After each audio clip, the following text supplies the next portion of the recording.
přečetla rozloučení se svojí milovanou učitelkou, přítelkyní Zlatou Černou. Milí přátelé, milá rodina, děkujeme, že jste se dnes přišli rozloučit s naší Zlatou. Zlatou Černou všichni známe jako významnou sinoložku, vysokoškolskou pedagožku, sběratelku čínského lidového umění a uznávanou odbornici na čínskou kulturu, umění, keramiku a poezii.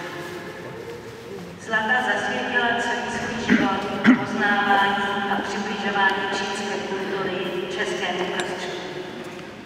Nešlo jen o odbornou činnost, šlo o skutečné zbližování a porozumění mezi kulturami. Svou prací, přednáškami, výstavami i osobním přístupem přispěla k tomu, že v českém prostoru dostala čínská kultura své místo jako živá součást dialogu krásy a řemeslné dokonalosti každodenního života. Pro nás, pro rodinu, to byla ale hlavně naše Zlata. V rodině byla tak trochu všechno. Teta, prateta, sestřenice, tetenice, švagrová, ale i babička a především spřízněná duše.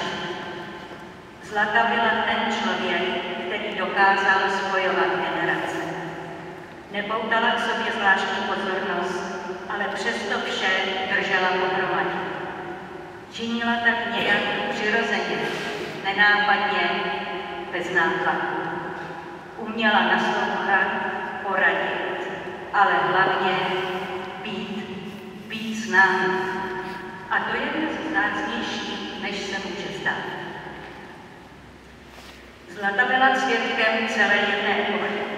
Prožila mnoho společenských a osobních změn a zbraní, které by vystačily na 3 životy. A přesto si zachovala to, co jí nejvíc vystihovalo. Nadhled, klid, lidskost a přirozenou laskavou moudrost. Uměla se zasmát, i když bylo těžko. Nehodnotila, ale vnímala. Věděla, co má cenu a co ne. Vždy říkala věci tak, že jsme je mohli brát jako pozvání k přemýšlení a k dialogu. Právě v rozhovoru a vyprávění byl jeden z jejich největších darů. Hovořila k nám řečí přijetí a respektu. Byla opravdový diplomat v tom nejlepším slova smyslu. Uměla lidi spojovat.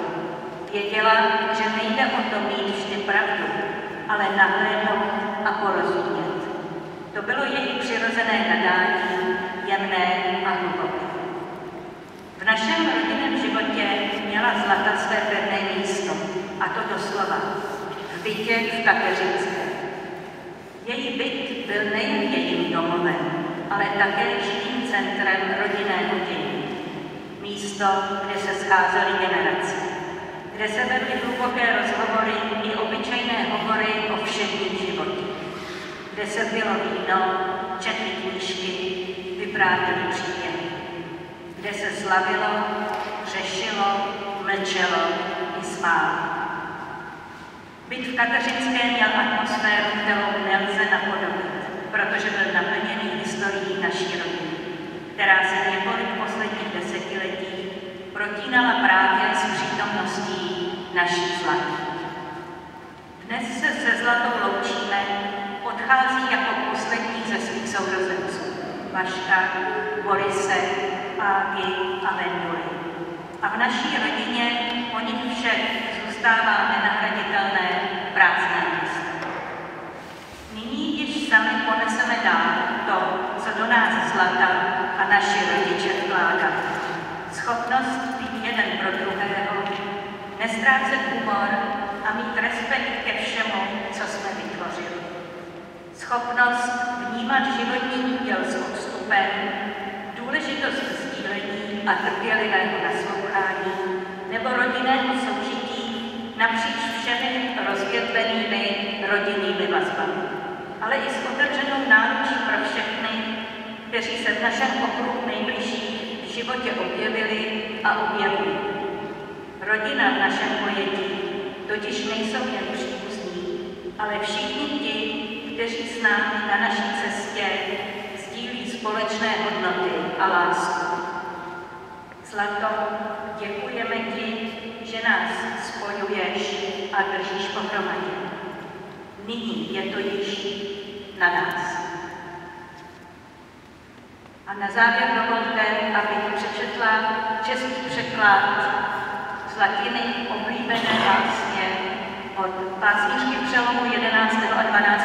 století Jing Zhao, který před více než 50 lety Zlata přeložila společně s básníkem a překladatelem Janem Vladislavem. Byla to také první báseň této formy, kterou jsem s ní před více než 50 lety četla. Celé moc vítr důl a lián budová. Spala jsem, hlava však povídá. Děvče už vytáhlo závěsy okenic, když se ptám, říká mi, pivoňkám není nic? Ach ne, což nevíš, jak to je. Lián list posílí, ale květ ubije.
Doktorka Černá vystudovala češtinu a dějiny dávného východu na Filozofické fakultě Univerzity Karlovy. Její profesní dráha pak byla naplněna neúnavným a poctivým zkoumáním čínské kultury, literatury, umění a filozofie, soudobé, ale i zejména historické. Nesledovala přitom jen fakta a data, ale upřímně hledala, co je v čínské civilizaci všelidské, co nás s ní spojuje a zároveň v Číně jedinečné. Svou práci zasvětila studiu a překládání čínské literatury, výuce jazyka a poznávání výtvarného umění, zejména lidového, a všeobecně popularizaci čínské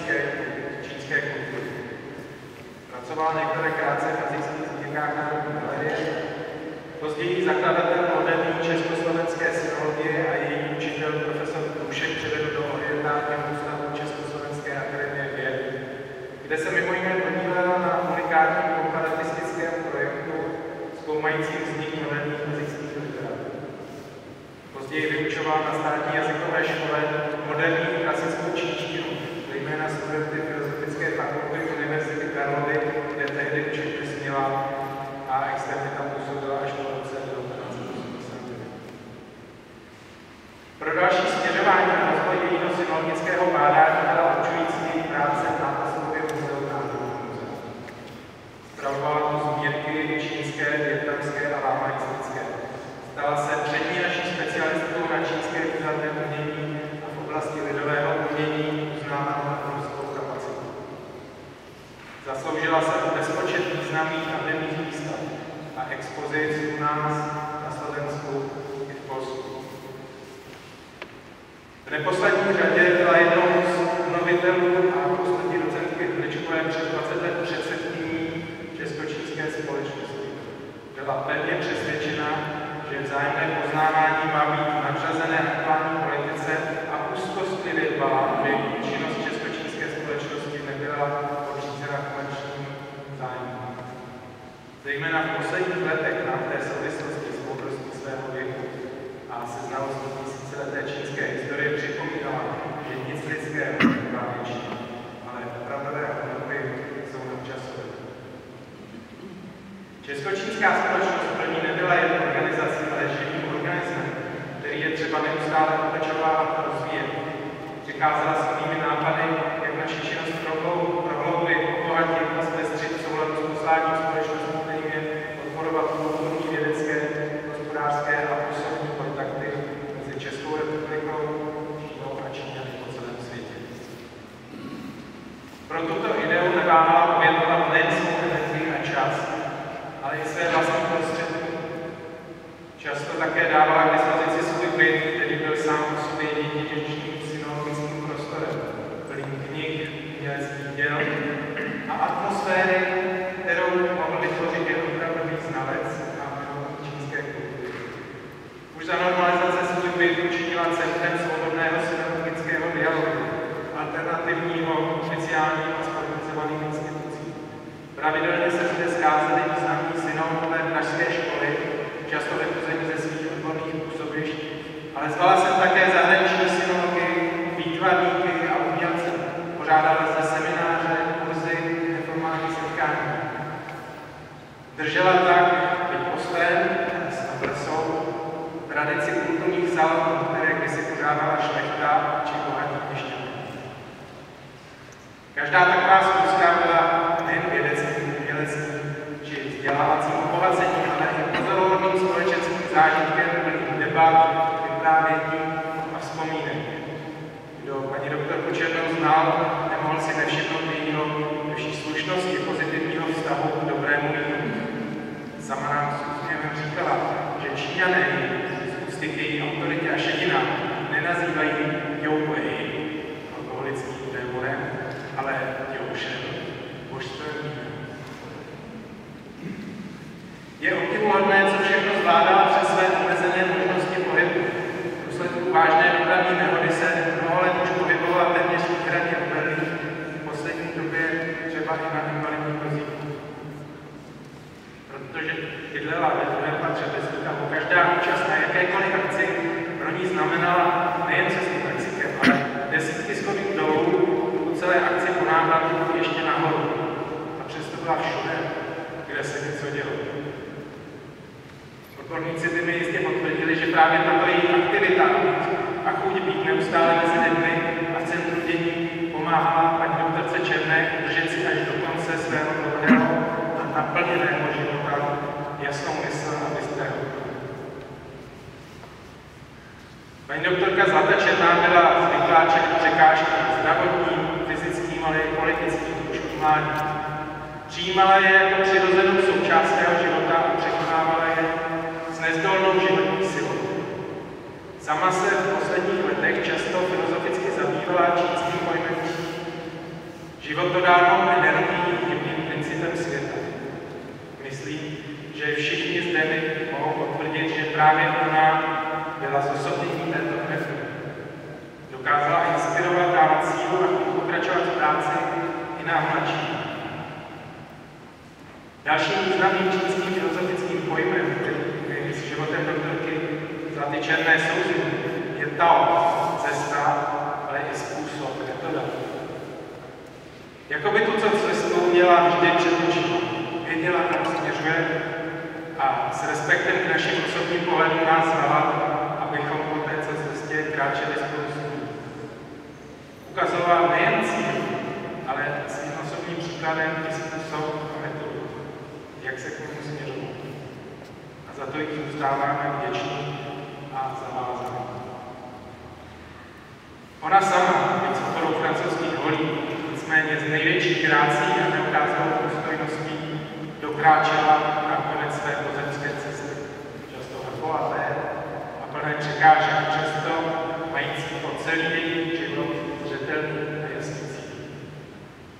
K němu se paní doktorka Zlata Černá celý život vytrvale přibližovala a k němu věří nyní dospěl. Ačkoliv nebyla nábožensky založená, byla hluboce duchovní a transcendentně zvažující. Sama říkala, že pokud někdy musela normálně k nějakému vyznání patřit, bylo to v rodinné tradici pravoslavu. Proto snad nebude nevhodné zakončit-li tu řeč kratičkou modlitbou podle pravoslavné zádušní liturgie. Dej Bože duši své služebnice odpočinutí se svatými tam, kde není bolest, smutek a nářek, ale nekonečný život.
各位亲友，各位来宾，今天我们怀着无比沉痛的心情，在此深情的悼念一位德高望重、深受敬爱的著名汉学家、节华协会会长、吕杰不良荣誉会长邬金老师，他永远的离开了我们，现年93岁。邬金老师的一生是对于以及华人群体对不良事业无私奉献的一生，他的离去让我们心中充满了无尽的哀伤与不舍。邬金老师自担任节华协会会长以来，他始终以满腔热忱团结以及华人，深耕中华文化研究和传播，积极地推动中越文化交流和合作。他曾多次举办富有影响力的中国传统文化和民间艺术展览，让中华文化在异国他乡绽放光彩。他又成为吕杰妇联的名誉会长，更是倾注心血，关心女性同胞的成长与发展，为节能而节能。曾多次带领我们到捷克的敬老院、孤儿院看望慰问。他积极参与及社团举办的各种文化交流活动。他的人格魅力令人敬佩。在工作中，他每一封信勇于担当，面对困难总能带领大家迎难而上。在生活中，他平易近人，和蔼可亲，总能与人温暖的话语给予他人力量。在他的办公室，永远堆满了中等质量和华美艺术作品。他对工作的执着，对中华文化的厚爱，他的电话里永远传来亲切的问候，那是他对朋友的关怀，他对事业的忠诚，对友情的真挚，对生活的热爱，都深深的鼓励激励着我们身边的每一个人。他的智慧、热忱和无私，已融入吕杰华人社区的记忆，将成为终结民间友好史上不可磨灭的印记。诗人已去，精神长存，愿吴京老师安息吧。我们永远怀念你。捷克华人华侨梁和会。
乌金老师的离去是捷克汉学界苍从一颗巨星的陨落，是屡绝华人心中一位慈爱长者的远行。然先生之风，山高水长；先生之德，责备后世。他倾注一生心血搭建的文化之桥，必将在中捷两国间愈发坚固宽广。他播撒的文明火种，将在代代学人手中传递接力，生生不息。我们深信，那蕴含在典则、典籍、译作中的智慧，那流畅在文化交流中的情谊，便是吴京老师留给我们最恒久的生命回响。吴京老师是著名的汉学家，为了悼念吴京老师，中国驻捷克使馆特地敬献花圈，还有我们旅捷华人华侨各个协会也敬献了很多花圈。更值得称赞的是，他在中国的友人张丹、徐国甫、李晓峰特地打来电话，让我们帮他们竞选花圈，以悼念吴京老师。此刻，让我们心相陪伴，遥寄哀思。德罗哈普罗菲索切尔纳斯拉纳，瓦什斯雷达拉纳纳什，达拉切尼耶格雷乌哈斯里。敬爱的吴京老师，愿您安息。